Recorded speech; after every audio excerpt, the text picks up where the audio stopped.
오늘은 왜 놀랍게 여기느냐라는 제목으로 우리가 말씀을 한번 묵상해 보겠습니다. 사람들은 삶에 대한 두려움을 가지고 있습니다.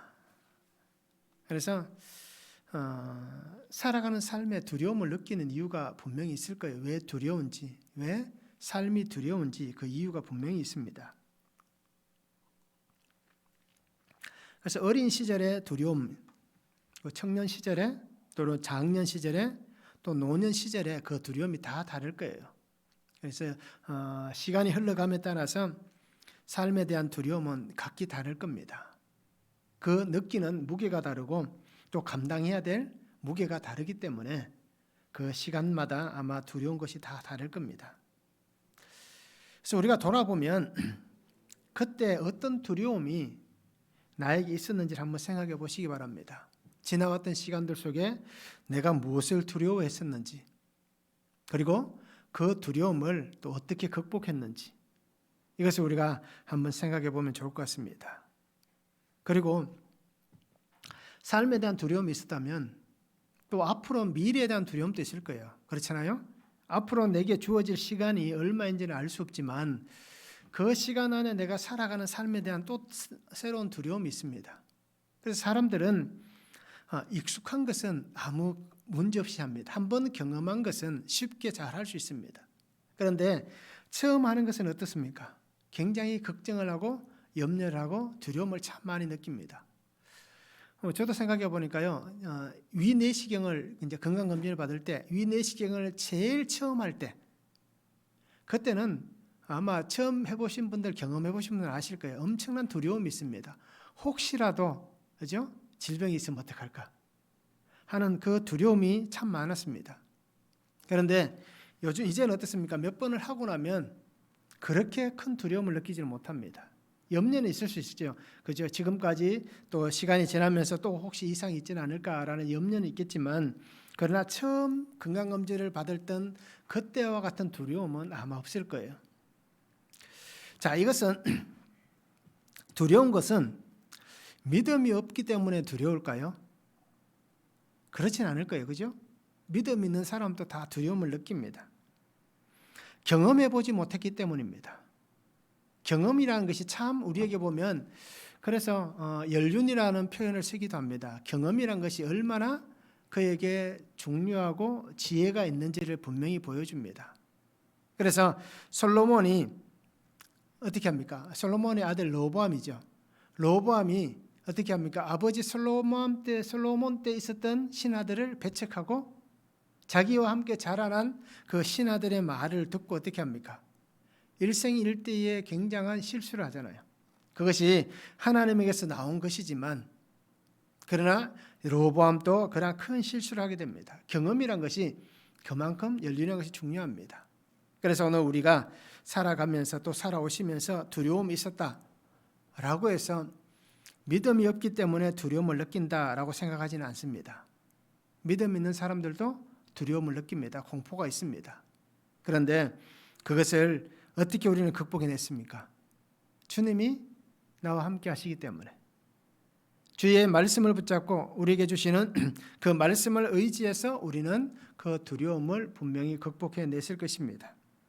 그리고 오늘 성도님들이 주님 안에서 이 두려움을 다 극복했으면 좋겠습니다. 염려를, 걱정을 다 주님 앞에 내려놓으면 좋겠습니다.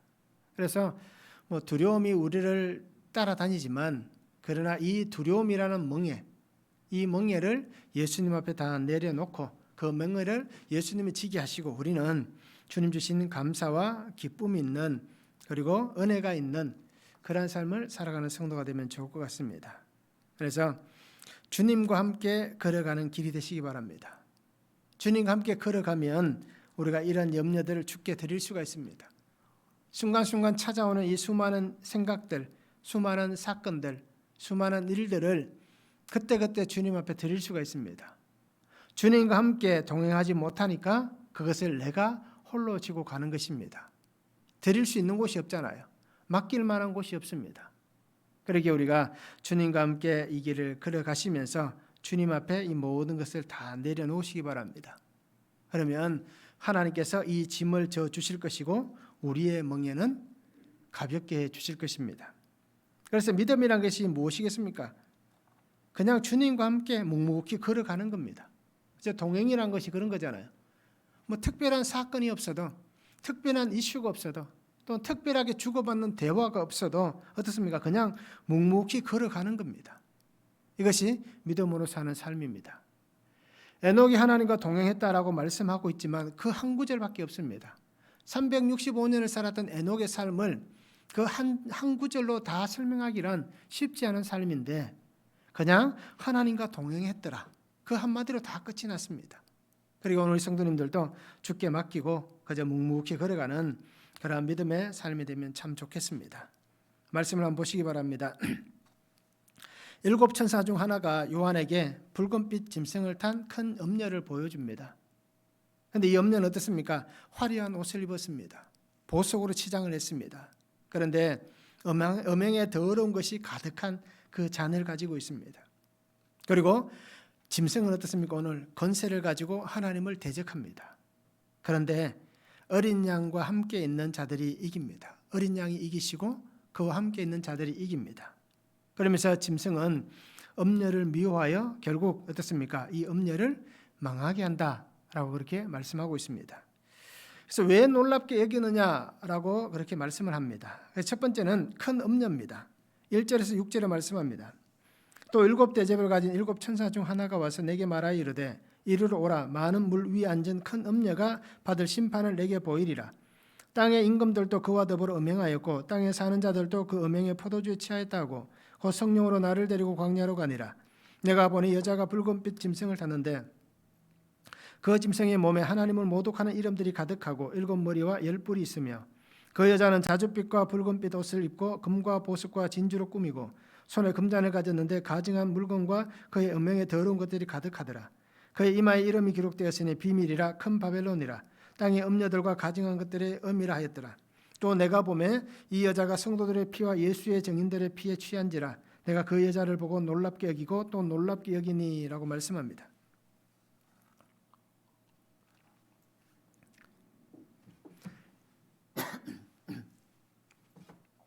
7 천사 중 하나가 요한에게 물 위에 앉아있는 큰 음녀의 심판을 보여줍니다.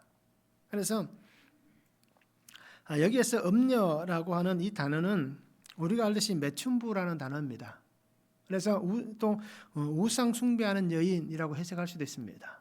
그래서 뭐 큰 음녀다라고 얘기하니까 어떻습니까? 굉장히 거대한 그러한 뜻을 품고 있습니다. 그래서 이 큰 음녀로 인해서 땅의 왕들도 음행하였고 또 그곳에 사는 자들도 어떻습니까? 음행의 포도주에 취하였다라고 얘기합니다. 그래서 이 큰 음녀를 우리가 일반적으로 뭐 한 나라라고 표현할 수 있는데요. 오늘 성경에서 이 큰 음녀를 우리가 이렇게 쓰게 될 것 같아요. 하나님을 떠나버린 문명, 그러니까 어떤 생활, 그리고 하나님 없는 그 삶을 사는 환경, 뭐 이렇게 해석해도 될 겁니다. 그래서 독립적이고 또 자기 스스로가 존재한다라고 여기는 거만하고 교만한 그 인간의 삶의 모습, 또 인간 문명, 이렇게 우리가 표현해 볼 수 있을 것입니다. 그래서 이 안에는 뭐 정치, 종교 모든 것이 다 포함됩니다. 그래서 큰 음녀의 어떻습니까? 더불어 음행하고 또 음행의 포도주에 취하였다라고 얘기하는 것은 모든 삶이 부패하여져 있는 죄와 악이 가득한 그런 삶의 모습을 드러내고 있습니다. 그래서 이 음행은 우상 숭배뿐 아니라 어떻습니까?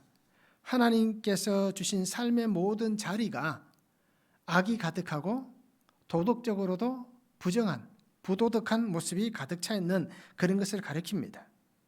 그래서 결국 이 음녀를 통하여서 모든 세상의 왕들, 또 모든 세상의 사람들, 이들이 육체적 쾌락으로 인해서 그들이 멸망해가는 그런 모습을 상징적으로 표현해주고 있습니다. 그래서 예레미야 51장 7절에 보면 같은 말씀이 있습니다. 바벨론은 여호와의 손에 잡혀 있어 온 세계가 취하게 하는 금잔이라 민족이 그 포도주를 마심으로 미쳤도다라고 얘기합니다. 예레미야가 바벨론을 향해서 이렇게 얘기합니다. 그래서 온 세계가 취하게 되는데 결국 이 음행으로 인하여서 그들이 그 포도주를 통해서 미쳐 있는, 즉 죄와 그 어떻습니까? 그 악으로 인해서 멸망당할 그 자리에 처해 있는 그들의 모습을 이렇게 표현해 주고 있습니다. 이 큰 음녀는 결국 그 나라, 그 환경, 그 세상을 파멸로 이끌어가는 존재입니다. 그래서 오늘 이 요한이 본 이 큰 음녀는 통상적으로 그렇게 해석을 하면 로마다라고 해석을 합니다. 그래서 이 권력을 잡고 있는 이 로마 때문에 온 세계가 어떻습니까? 굉장히 부패합니다. 그리고 로마로 인해서 세상이 굉장한 음란 가운데 처하게 됩니다. 결국 온 세상이 이 로마가 번성하면 번성함을 통하여서 세상은 병들어가고 있었다라는 것입니다. 그래서 이 최고의 권력을 잡은 이 로마가 결국은 어떻습니까? 이 음녀의 손에 이끌려서 결국은 음녀와 같이 결국은 멸망당할 것이다 라는 것을 오늘 말씀해 주시고 있습니다. 이들이 한 행동이 뭡니까? 그들이 교회를 잔멸합니다. 교회를 핍박합니다. 그리고 교회를 파괴합니다. 이러한 악행을 스스럼 없이 그들이 행했습니다. 그래서 오늘 이 큰 음녀, 이 음녀에 대해서 우리가 분명히 잘 생각해 보시기 바랍니다. 오늘 성경에 보면 이 큰 음녀가 어떤 존재인지 보여줍니다. 화려하다라고 얘기합니다. 그리고 고귀한 존재다라고 얘기합니다. 자줏빛과 붉은빛을 옷을 입었다라고 얘기합니다. 금과 보석과 진주로 꾸몄다. 그리고 손에는 금잔을 가지고 있다라고 얘기합니다. 세상의 사람들이 볼 때는 굉장히 부러워할 만한 화려함입니다. 그리고 수없이 많은 부유함, 재물을 가지고 있는 모습을 표현하고 있습니다. 화려한 옷을 입고 있고 금은 보석으로 어떻습니까? 진주로 그들을 꾸미고 있습니다. 그리고 손에는 금잔을 들고서 세상 가운데 내가 최고다라는 것을 스스럼없이 드러내고 있습니다. 그런데 보여지는 것은 이 화려하고 좋은 모습이 보여집니다. 그런데 실제적인 모습이 어떠냐라고 오늘 성경은 얘기합니다. 가증한 물건과 그의 음행에 더러운 것들이 가득하다라고 얘기합니다. 실제적인 모습은 가증하다, 더럽다, 악한 모습이다라고 얘기합니다. 눈에 보이지 않는 그 실체가 분명히 하나님 앞에 드러납니다. 세상 가운데에 가려질 것은 아무것도 없습니다. 결국은 하나님께서 다 드러내십니다. 그런데 그것을 볼 수 있는 신앙의 눈이 우리에게 있어야 되는데 우리가 이것을 보지 못한다면 결국 어떻습니까? 눈에 보이는 그 모습 때문에 우리도 마음을 빼앗길 수밖에 없다라는 것입니다. 그래서 오늘 우리가 분명히 기억하는 것은 그때가 도적같이 찾아온다라고 주님이 말씀하셨잖아요. 그런데 우리가 이 악함에 빠져 있다면, 그 멸망의 때를 보지 못하고 있다면 결국 우리도 이 멸망의 때를 만날 수밖에 없다라는 것입니다. 그래서 오늘 성경에 보니까 큰 음녀의 이마에 기록된 이름이 있습니다. 그 이름이 바벨론이다라고 얘기합니다. 땅에 가증한 것들의 음이다라고 그렇게 표현하고 있습니다. 그래서 이 바벨론을 우리가 로마로 상징적으로 표현한 말이다라는 것을 잘 기억하기 바랍니다. 베드로가 베드로전서 5장 13절에 보면 이 로마 시대의 성도들에게 편지를 보내면서 이렇게 얘기합니다. 택하심을 함께 받은 바벨론에 있는 교회가 너희에게 문안하고 내 아들 마가도 그리하니라 라고 말씀합니다. 택하심을 받은 어떻습니까? 바벨론에 있는 교회라는 표현을 씁니다. 즉 베드로는 이 로마 시대를 살고 있습니다.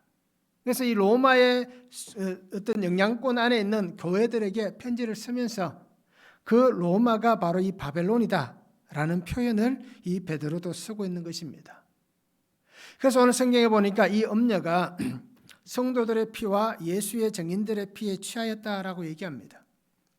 이 바벨론, 이 로마가 얼마나 많은 성도들에게 핍박을 하고 얼마나 많은 어떻습니까? 고난과 성도들의 생명을 빼앗았는지, 고난과 위협과 어떤 특별한 일들을 행했는지를 분명히 잘 보여주고 있습니다. 성도들의 피, 예수 믿는 사람들, 예수의 증인들의 그 피, 즉 순교의 피를 흘린 그 상황을 얘기하고 있습니다. 그 고통의 피를 음녀가 취해가는 겁니다. 이 피를 로마가 흘리게 했습니다. 그 피에 취한 이 모습이 요한에게 보여지는 것입니다. 실질적으로 역사적으로도 어떻습니까? 이러한 일들이 분명히 일어났습니다. 우리가 알듯이 네로 시대 60년대경인 네로 시대에 엄청난 박해가 있었잖아요. 네로가 한 행동이 뭡니까? 로마시에 불을 질렀습니다. 그리고는 엄청난 피해를 입히고 그 일을 누구에게 돌립니까? 기독교인들이 이 일을 했다라고 그렇게 소문을 퍼뜨립니다. 그 실제로 이 사건을 통하여서 엄청난 사람들이 순교를 당했습니다. 그런데 어떻습니까? 그것뿐이 아니라 또 90년경에 우리가 도미티안이라는 황제 이름을 잘 들어봤을 겁니다. 이 도미티안 황제 시대에도 엄청난 순교가 있었습니다. 그런데 오늘 요한에게 하나님께서 보여주시는 이 모습은 이 음녀가 예수 믿는 사람들의 그 피에 취하였다라고 얘기하는 것은 60년대, 90년대에 일어났던 이 순교, 그 고통, 그 아픔의 시간만을 얘기하는 것이 아니라 앞으로 다가올 시대에 일어날 그 고난들, 앞으로 있게 될 그 순교의 순간들, 그 아픔의 삶의 모습들을 요한에게 하나님께서 보여주시는 장면입니다. 그래서 믿음을 지키는 성도들이 정말 이 큰 음료로 인하여서 이러한 큰 고통을 당하게 될 것이다 라는 것을 분명히 상징적으로 그렇게 표현을 해주고 있습니다. 그래서 우리가 분명히 잘 기억하는 것은 큰 음녀가 로마다라고 말씀을 드리지만 그러나 이 큰 음녀는 로마에서 멈추지 않는다는 겁니다. 또 다른 세상, 또 다른 권력, 그 모든 것들이 바로 이 큰 음녀가 분명히 그들의 모습이다라고 우리가 그렇게 해석해 볼 필요도 있는 것입니다. 그래서 오늘 말씀을 한번 적용해 보시기 바랍니다. 좋을 때는 몰랐는데 혹시 말씀이 들리는 순간 그 말씀을 듣고 깨달은 나의 음행은 무엇이 있습니까? 내가 행했던 음행의 사건들, 그죠? 예전에 좋을 때는 몰랐는데, 예전에는 몰랐었는데 하나님의 말씀이 들리는 순간, 말씀을 듣고 깨달음이 있는 그 순간, 구속사의 말씀을 들리는 순간 내가 깨닫게 된 나의 음행은 무엇이 있는지 말씀 한번 적용해 보시기 바랍니다. 나는 세상의 화려함에 취해서 모든 것을 빼앗기는 줄도 모르고 하나님의 주신 은혜를 빼앗기고 있지는 않는지, 그죠? 화려한 세상, 좋은 세상, 살만한 세상이라고 여겨서 그것 때문에 우리의 눈을 현혹하는 그 일들 때문에 우리가 하나님이 주신 그 은혜를 빼앗기고 있지는 않는지, 잃어버리고 있지는 않는지 우리가 말씀을 한번 적용해 보면 좋을 것 같습니다. 두 번째는 요한에게 비밀을 이루겠다라고 말씀합니다. 7절에서 14절에 말씀합니다. 천사가 이르되 왜 놀랍게 여기느냐? 내가 여자와 그가 탄 7 머리와 10뿔 가진 짐승의 비밀을 내게 이르리라. 내가 본 짐승은 전에 있었다가 지금은 없으나 장차 무저갱으로부터 올라와 멸망으로 들어갈 자니 땅에 사는 자들로서 창세 이후로 그 이름이 생명책에 기록되지 못한 자들이 이전에 있었다가 지금은 없으나 장차 나올 짐승을 보고 놀랍게 여기리라. 지혜 있는 뜻이 여기 있으니 그 7 머리는 여자가 앉은 7산이요 또 7 왕이라. 5은 망하였고 하나는 있고 다른 하나는 아직 이르지 아니하였으나 이르면 반드시 잠시 동안 머무르리라. 전에 있었다가 지금 없어진 짐승은 8째 왕이니 7 중에 속한 자라. 그가 멸망으로 들어가리라. 내가 보던 10뿔은 10왕이니 아직 나라를 얻지 못하였으나 다만 짐승과 더불어 임금처럼 한동안 권세를 받으리라.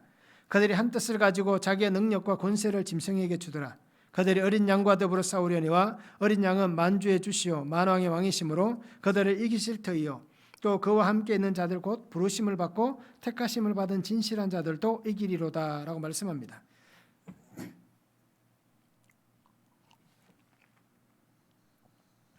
요한은 이 큰 음녀의 모습을 보고 굉장히 놀랐습니다. 그렇잖아요.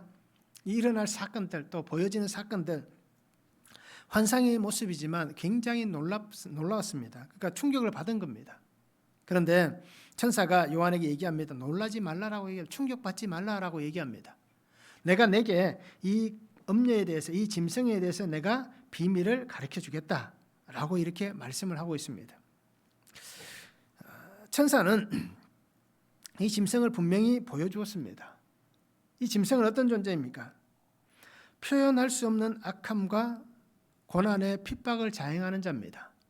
그러니까 어떤 권세를 가지고 있습니다. 큰 힘을 가지고 있습니다. 그래서 어떻게 보면 수많은 삶을 피폐하게 만듭니다. 자신의 탐욕, 또 자기가 가지고자 하는 그 쾌락, 이것을 위해서 파괴하고 빼앗고 멸망시킵니다. 그래서 짐승은 어떻습니까? 오늘 성경의 표현들을 보면 전에도 있었고 그런데 지금은 없다. 그런데 장차 올 자다라고 얘기를 하고 있습니다. 그래서 오늘 성경에도 분명히 얘기합니다. 이 장차 올 자가 어떻습니까? 무저갱으로부터 올라와서 멸망으로 들어갈 자다라고 그렇게 표현을 해주고 있습니다. 이 무저갱이라는 단어를 우리가 굉장히 해석하는데 어려움은 없습니다.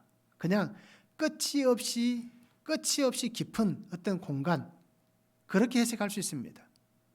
우리가 볼 때 어떻습니까? 눈에 보이는 세계는 이렇게 어떻게 보면 시작하는 것이 있으면 끝이 있잖아요. 출발하는 것이 있으면 도착하는 장면이 있습니다. 그런데 이 무저갱은 시작하는 그 입구는 보이지만 그 끝이 존재하지 않는 그러한 공간을 얘기하고 있습니다. 그래서 측정할 수 없이 깊은 그 모습이다라고 얘기합니다. 그래서 우리가 가끔씩 이런 단어를 쓸 때가 있을 거예요. 10년이라는 단어를 쓸 때가 있을 거예요. 10년. 이 10년이라는 단어도 어떻습니까? 끝이 없을 만큼 깊은 그런 뜻을 가지고 있습니다. 그래서 이 무저갱은 그냥 밑 빠진 독과 똑같습니다. 부어도 끝이 없는 그러한 모습입니다.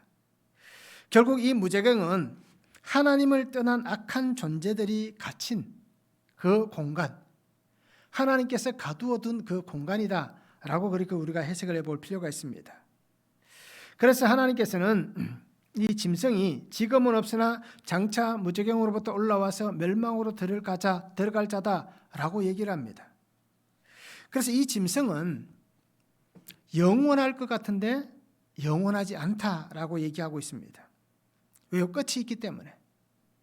지금 살아가는 사람들의 눈에 보일 때에는 영원할 것 같습니다. 끝나지 않을 것 같습니다. 이 핍박과 이 고난과 이 아픔이 끝나지 않고 영원히 전속될 것 같습니다. 그런데 하나님께서 뭐라고 얘기합니까? 끝이 있을 것이다. 그러니까 놀라지 말라. 이 큰 음녀가, 이 짐승이 이 세상을 다스리고 이 세상의 주도권을 가지고 있어서 그렇게 그들이 행하는 것을 보면서 무섭거나 놀라거나 하지 말아라. 분명히 마지막 때가 다가올 것이다 라고 그렇게 말씀을 해주시고 있습니다. 그럼 이 짐승은 누구일까요? 이 짐승은 누구를 표현할까요? 우리가 계속해서 말씀 요한계시록을 보았기 때문에 충분히 이해가 되실 겁니다. 이 짐승이 누군지에 대해서 이해가 될 겁니다. 그래서 이 짐승을 오늘 성경에 보니까 어떻게 표현합니까? 7 왕이다라고 표현합니다. 그래서 7 왕. 그런데 이 7 왕 중에서 5은 망하였고 하나는 있고 다른 하나는 아직 오지 않았다. 이르지 않았다라고 얘기를 하고 있습니다. 그래서 이 해석에 대해서 여러 가지 해석이 있습니다. 신학자들의 해석이 여러 가지가 있는데요. 로마 시대의 황제들의 이름을 거론하기도 하고요. 또 다른 것을 거론하기도 합니다. 그런데 통상적으로 이 7 왕에 대해서 이렇게 해석하는 것이 가장 통상적인 해석입니다. 그게 뭐냐면 애굽, 아시리아, 바벨론, 페르시아, 헬라, 로마, 그리고 미래의 어떤 나라, 하나의 나라다라고 이렇게 해석을 합니다. 그래서 이 7 왕, 이 7 왕이 그 시대마다 존재했던 그 나라들을 표현하고 있습니다. 그래서 하나님께서는 이 5은 망하였다라고 얘기합니다. 애굽, 아수르, 바벨론, 페르시아, 바사라고 얘기하죠. 헬라는 망했습니다. 그리고 하나는 있다라고 얘기하는 이 하나는 바로 로마. 로마는 지금 존재하고 있고 다른 하나는 아직 이르지 않았다.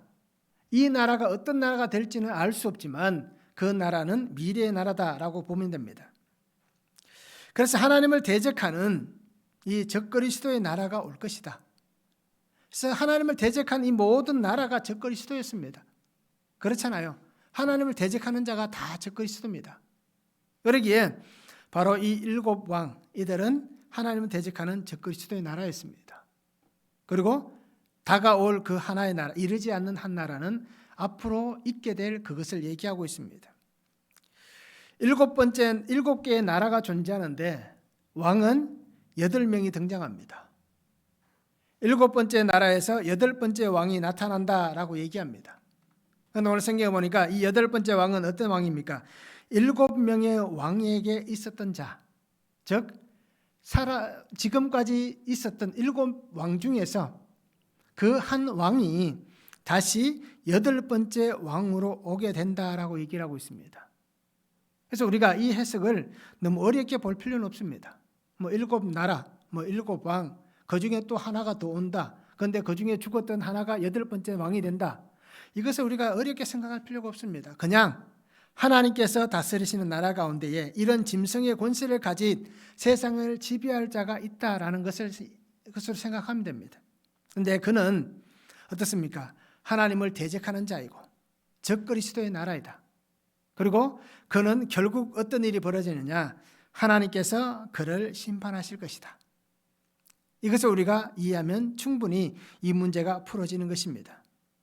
그래서 짐승이 가진 권세는 세상이 볼 때는 굉장히 큰 권세입니다.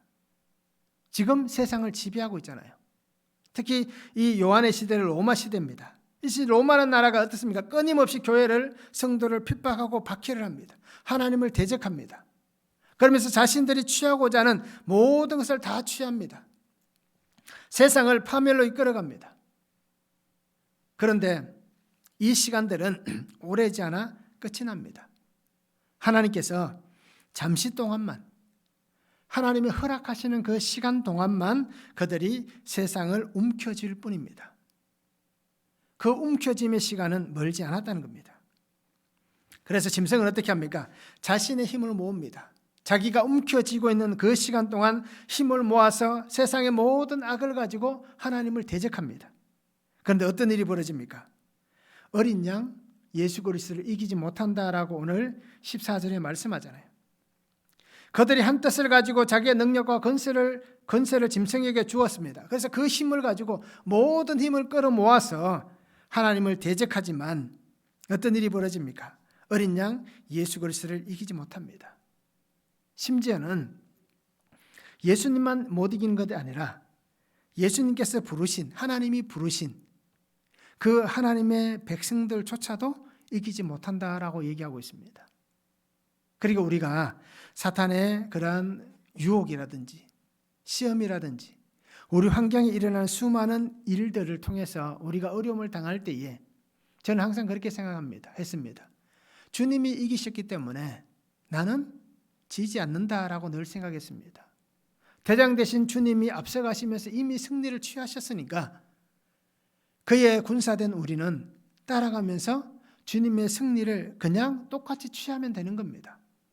그리고 우리 성도님들이 이 은혜를 잘 붙잡으시기 바랍니다. 어린 양도 못 이기지만 어린 양의 부르심을 받은 그의 백성들조차도 이기지 못한다라고 분명히 말씀하셨습니다. 그러기에 우리가 이 믿음으로 살았으면 좋겠습니다. 왜요? 주님은 만주의 주시오 만왕의 왕이시기 때문입니다. 그래서 요한에게 말한 이 비밀은 바로 이것입니다. 그리스도의 나라, 하나님의 은혜의 날이 속히 올 것이다. 그래서 믿음으로 깨어 있으면 하나님의 거룩한 임재 가운데 사는 그 복된 삶을 분명히 살아가면 하나님의 은혜를 누리게 될 것이다. 고난의 때는, 아픔의 때는 분명히 끝이 난다. 그러기에 우리는 영원한 기쁨의 때, 하나님의 생명 안에 거하는 영원한 그 은혜의 때를 맞이하면 된다라는 것이 요한에게 가르쳐준 바로 그 비밀입니다. 그리고 오늘 우리 성도님들도 이 하나님의 비밀을 잘 붙잡으시기 바랍니다.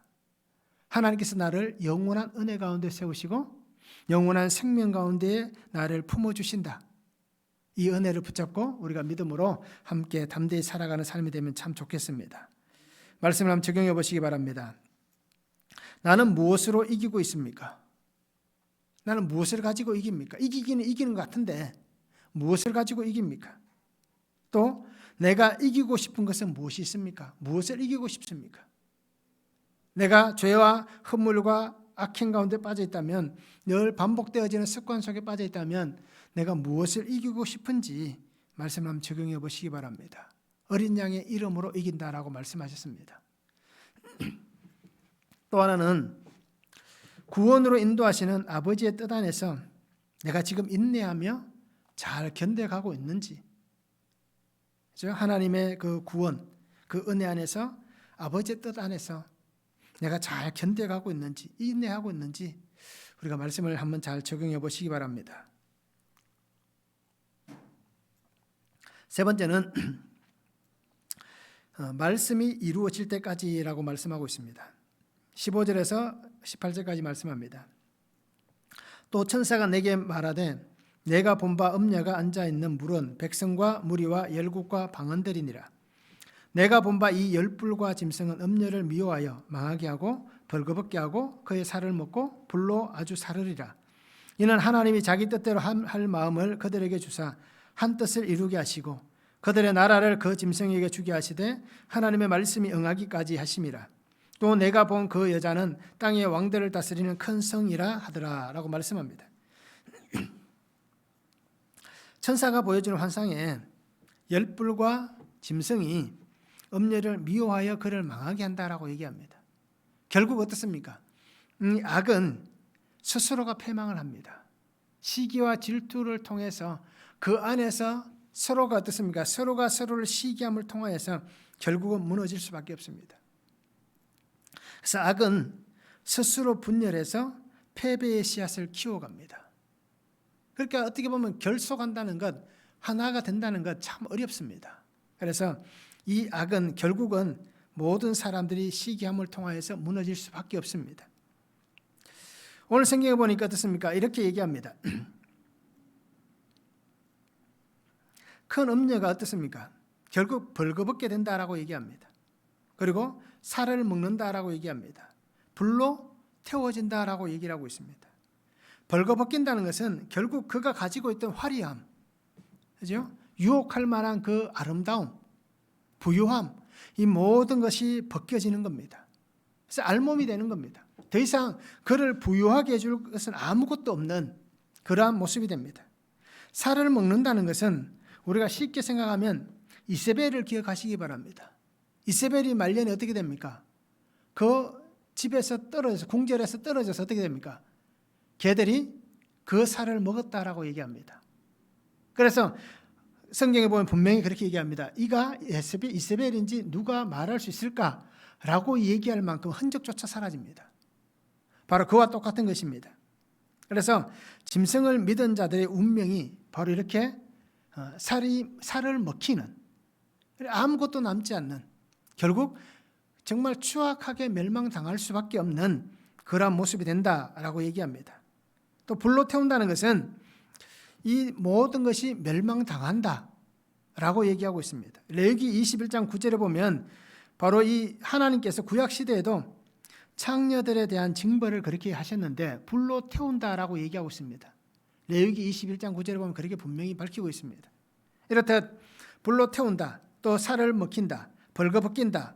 결국 이것은 음녀가 또 짐승이 당할 패망의 순간들을 분명히 얘기해 주고 있습니다. 그래서 갈라디아서 6장 7절과 8절에 보면 스스로 속이지 말라. 하나님은 업신여김을 받지 아니하시나니 사람이 무엇으로 심든지 그대로 거두리라. 자기의 육체를 위하여 심는 자는 육체로부터 썩어질 것을 거두고 성령을 위하여 심는 자는 성령으로부터 영생을 거두리라 라고 말씀합니다. 그가 살아간 삶의 모습대로, 그가 살아온 삶대로 하나님은 그에게 보여주시는 겁니다. 그래서 우리가 현재 겪고 있는 모든 것들은 과거에 내가 살아온 삶의 결론의 현재입니다.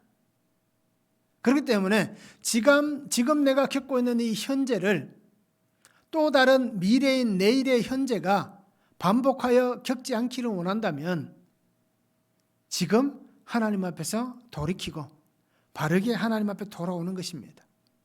그래서 무엇을 심어야 될 것인가? 성령을 위하여 심는 자는 성령으로부터 영생을 거두리라 라고 말씀하신 같이 이제는 우리가 어떻습니까? 이 말씀을 붙잡고 하나님 앞에서 온전한 은혜를 심을 수 있는, 하나님의 뜻을 심을 수 있는 그 성도의 삶이 되면 좋겠습니다. 하나님의 법칙입니다. 변하지 않는 하나님의 말씀의 법칙입니다. 그가 행한 대로 받게 되는 것입니다. 이것이 바로 하나님의 섭리이고 하나님께서 모든 것을 주도하시며 이끌어 가심임을 분명히 우리에게 말씀해 주시고 있습니다. 하나님께서는 세상의 권력도 주십니다. 그런데 그 권력으로 하나님이 무엇을 하기를 원하시겠습니까?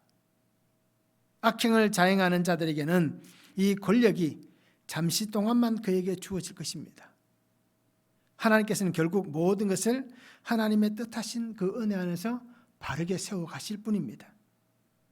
세상은 우연이나 운명에 의해서 지배되는 것이 아닙니다. 사람들은 우리는 어떻습니까? 예수 믿는 사람들도 우연, 운명 이런 단어를 많이 쓰더라고요. 우연히 일어났지, 운명같이 다가왔지 라는 얘기들을 많이 합니다. 그런데 우연이나 운명으로 되는 것은 없습니다. 하나님의 섭리, 하나님의 지배하심, 하나님의 역사입니다. 하나님께서 지배하시는 이 모든 것은 하나님의 목적이 분명히 있습니다. 그래서 지금 나의 삶에도 하나님의 섭리, 하나님의 역사하시는 그 섭리가 분명히 있습니다. 그런데 이것이 하나님의 목적을 따라 분명히 우리에게 왔습니다. 그리고는 이 목적이 성육신하신 예수 그리스도를 통해서 구속의 주님을 통하여서 완전히 드러나게 되는 것입니다. 그리고 우리가 이것을 잘 기억하시기 바랍니다. 하나님의 섭리의 역사, 이것을 우리가 잊지 않았으면 좋겠습니다. 그래서 우리는 이 하나님의 법칙, 변하지 않는 하나님의 말씀의 법칙을 잘 붙잡으시기 바랍니다. 그래서 오늘 요한에게 분명히 얘기하잖아요. 하나님의 말씀이 이루어질 때까지라고 그렇게 단정을 딱 짓고 있습니다. 그 시간을 분명하게 딱 못을 받고 있습니다. 한시적인 표현으로 분명히 말씀합니다. 하나님은 영원히 하나님의 주도권을 넘기지 않습니다.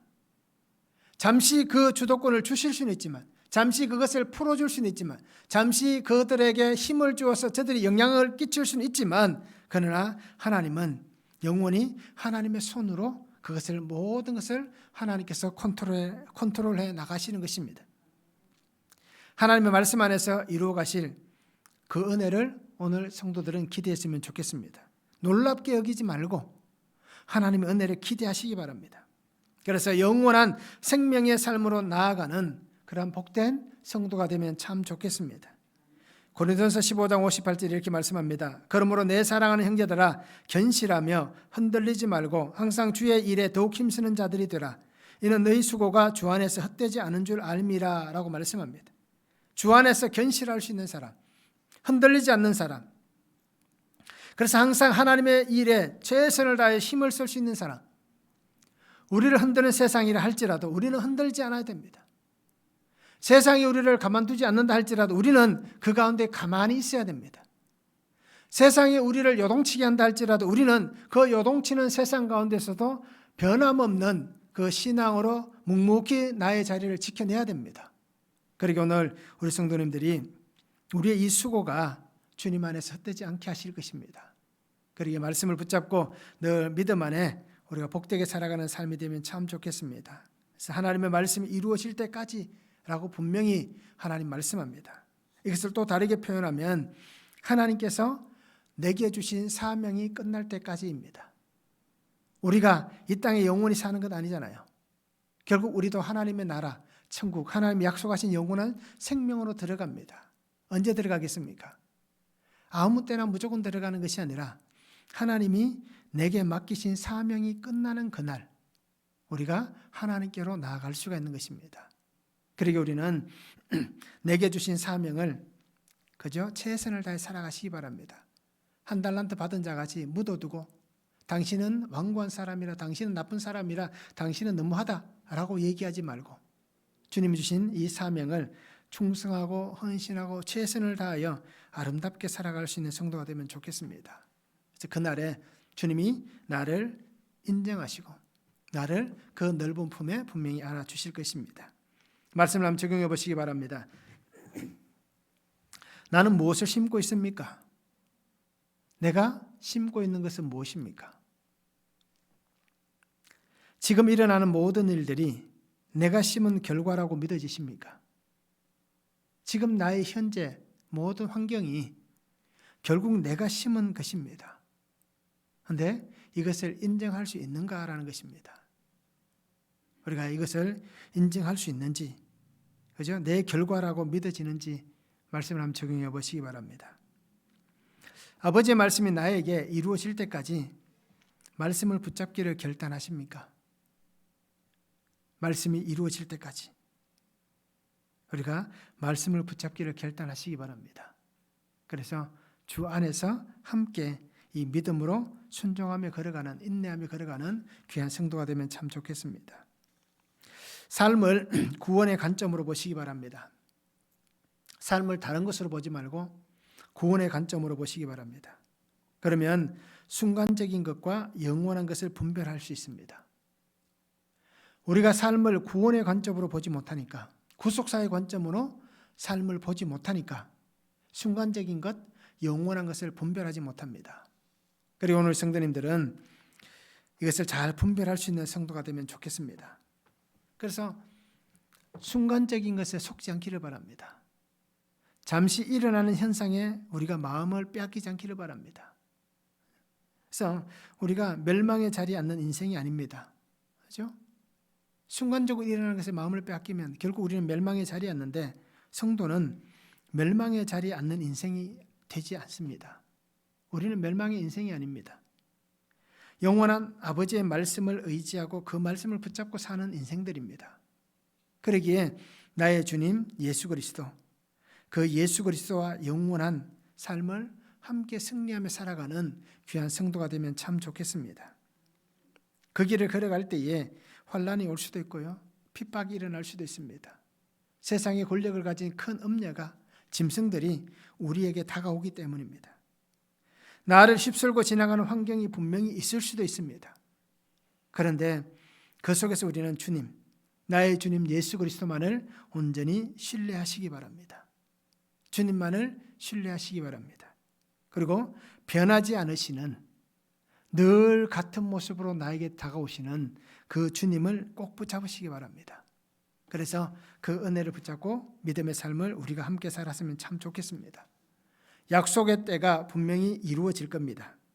그러기에 우리는 이 약속의 때를 이루어 가실 아버지의 하나님의 크신 영광 가운데에 아버지의 풍성하신 그 은혜를 누리며 귀하게 살아가는 복된 성도가 되기를 주님의 이름으로 축원합니다.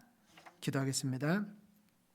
사랑의 아버지 하나님 감사합니다. 오늘도 우리에게 주신 말씀을 바라봅니다. 아버지 하나님, 놀랍게 여기지 말라라고 말씀합니다. 세상이 아무리 힘이 있고 세상이 아무리 우리를 뒤덮을 것 같은 파도와 같다 할지라도 그러나 그것은 잠시뿐이다라고 말씀합니다. 그러기에 영원하신 나의 주님, 내 사랑하는 주님과 함께 믿음 안에서 인내하며 주님을 붙잡고 말씀의 능력으로 살아가는 귀한 성도가 되게 하여 주시옵소서. 아버지 하나님, 내 힘, 내 방법, 내 계획이 아니라 오직 하나님의 섭리하시는 아버지의 섭리의 역사를 따라서 하나님의 그 목적하신 삶을 분명히 살아서 주님의 그 구속의 능력과 영광 가운데 거하여 사는 귀한 성도가 되게 하시고, 나의 삶 속에 하나님의 그 완성되어진 예수 그리스도의 구속의 아름다운 역사를 붙잡고 은혜와 능력으로 살아가는 귀한 성도가 되게 하여 주시옵소서. 그래서 언제나 어디서나 오직 주님만 의지하며 주님만 바라보며 세상의 물결에 휩쓸려 가지 않는 거룩한 하나님의 자녀가 되게 하여 주시옵소서. 감사를 드리며 예수 그리스도 이름으로 기도하옵나이다. 아멘.